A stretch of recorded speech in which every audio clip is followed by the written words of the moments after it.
Si tu es à 100% sur une nana, t'es cuit.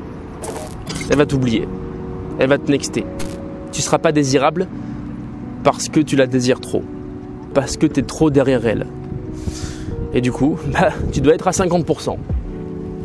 Alors, quand je te parle de 50%, 100%, je te parle pas d'investissement. Je te parle pas du temps, de l'énergie, des finances que tu vas accorder à cette femme. Car c'est normal d'accorder du temps, de l'énergie pour créer une relation. Et des finances aussi, parce que voilà, un coup tu vas payer ton verre, un coup c'est elle qui va payer son verre, un coup c'est elle qui va t'inviter à manger des trucs, à grignoter un truc sur le chemin, un coup c'est toi, hein, voilà, chacun va s'investir.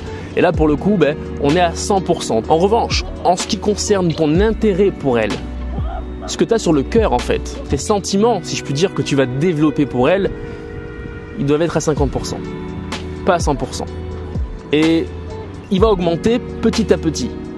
Pas d'un seul coup. Oui, généralement, ce qui se passe, c'est que les mecs ont très très peu d'opportunités dans leur vie amoureuse. Et quand ils rencontrent une femme qui leur plaît, de suite, ils deviennent fous.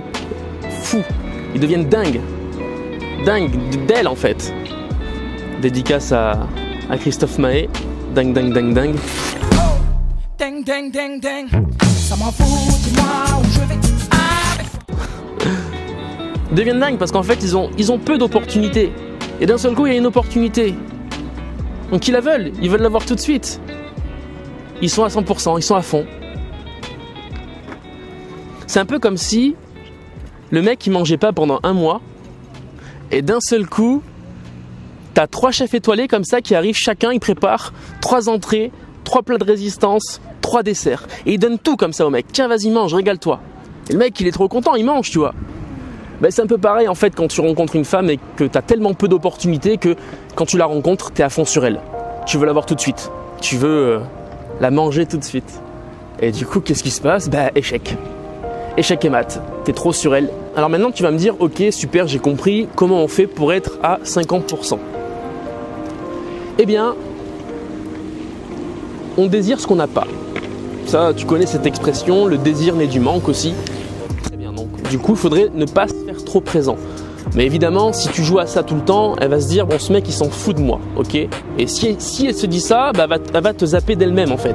Une femme veut voir qu'il y a un minimum d'intérêt. Hein. C'est pour ça que j'ai dit qu'on est à 50% et non pas à 49%. Donc, ce qu'on va faire, en fait, c'est qu'on va donner de l'intérêt à mesure que la relation grandit et qu'elle avance. Et on va donner cet intérêt soit au même niveau qu'elle, soit juste légèrement en dessous. C'est-à-dire que dès qu'elle passe, elle, à 60%, nous, on sera à 58%, tu vois. Dès qu'elle passe à 70%, nous, on est à 68%. Et puis, de temps en temps, comme ça, on passe à 72%. Elle est encore à 70%. Tu vois, on y va vraiment à tâtons, ok ? Tranquillement. Une relation saine qui s'installe correctement et efficacement, si tu appliques ma trame, je vais t'en parler plus tard de la trame, elle s'installe en 3 semaines. Une relation, j'ai pas dit le couple.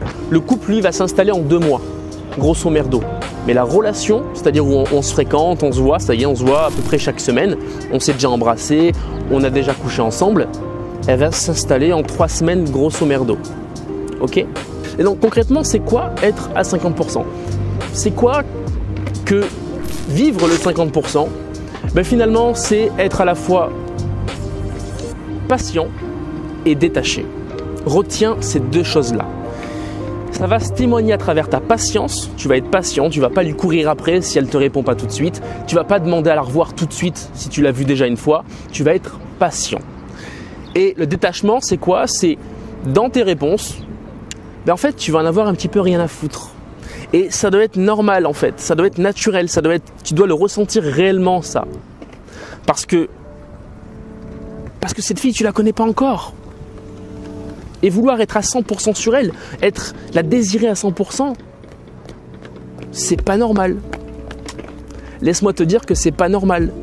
Parce que tu connais pas tous ces petits traits de personnalité. Tu sais pas encore si cette femme, elle est faite à 100% pour toi. Non, tu sais pas. Donc tu dois être à 50%.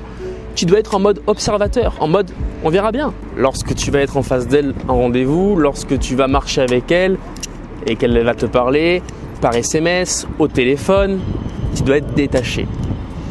Et finalement, quand est-ce que tu vas pouvoir être à 100% ? Dès lors où tu seras que cette femme-là, ça y est, c'est la bonne. C'est celle avec qui tu vas peut-être faire passer 3, 4, 5, 6 années de ta vie, peut-être même la vie entière. Là, tu peux être à 100% parce que tu la connais, parce que tu es sûr que c'est la bonne pour toi. Mais avant, non. Tu n'as pas le droit d'être à 100% avant. Tu n'as pas le droit. Enfin, tu as le droit, mais en soi, c'est finalement rentrer dans une sorte de dépendance affective. Tu veux combler un manque, c'est que tu veux aller trop vite. Peut-être, ou pas. Donc si tu as bien compris ce principe, la fille en vérité, elle va te désirer parce qu'elle sent qu'elle t'a pas totalement. Tu passes de 50% à 55%, puis 60%, puis à 65%, et plus elle sent qu'elle passe du temps avec toi, plus elle sent qu'elle t'a. Et là, c'est excitant. Là, c'est cool. Là, on a envie de donner encore plus pour avoir la personne à 100%. Et là, on parle de couple à ce moment-là. Alors évidemment, tu vas me dire, ouais, mais ça, c'est beaucoup plus facile quand on a beaucoup d'opportunités. Évidemment. Évidemment, parce que humainement parlant, tu ne peux pas accorder de l'intérêt, que ce soit par SMS ou même en présence, dans ta tête, dans ta façon de te comporter quand tu es en face d'une femme, à toutes les filles. C'est pas possible parce que quand je rencontre une femme et que je sais que derrière, en fait, il y en a 10 autres qui sont derrière moi et que je peux regarder, en fait, que je peux voir, j'ai de suite pas la même attitude. Je suis beaucoup plus détaché, beaucoup plus patient, naturellement, parce qu'en fait, c'est même pas une question de patience, c'est que j'en vois d'autres. Et donc, la fille en question, elle pense que je suis patient. Elle pense que je suis à 50%. Mais en vérité, c'est juste que mon attention est focus sur d'autres filles. Si tu veux apprendre ma trame pour être en relation avec une nana, tu vois, tu croises une nana comme elle, tu cours pour l'aborder, tu fais ta rencontre, elle dure un quart d'heure, 20 minutes. Ensuite, tu proposes de la revoir, tu fais un premier rendez-vous, puis un second rendez-vous, puis un troisième rendez-vous. À un moment donné, quelque part dans la relation, tu vas l'embrasser. À un moment donné, quelque part dans la relation, tu vas coucher avec elle. Si tu veux savoir toute la logistique, la méthode complète, comment je m'y prends moi dans ma vie pour aborder une nana et la revoir et créer une relation avec elle, eh bien, je t'ai mis un lien juste en dessous. C'est ma formation casée en 3 semaines. Donc, le but de cette formation, c'est de créer la relation. Si ça t'intéresse, le lien est juste en dessous. Je te fais une bise. Passe à l'action. Tu l'as compris, il n'y a que l'action qui te sépare de tes objectifs. Je te souhaite une bonne journée. Salut.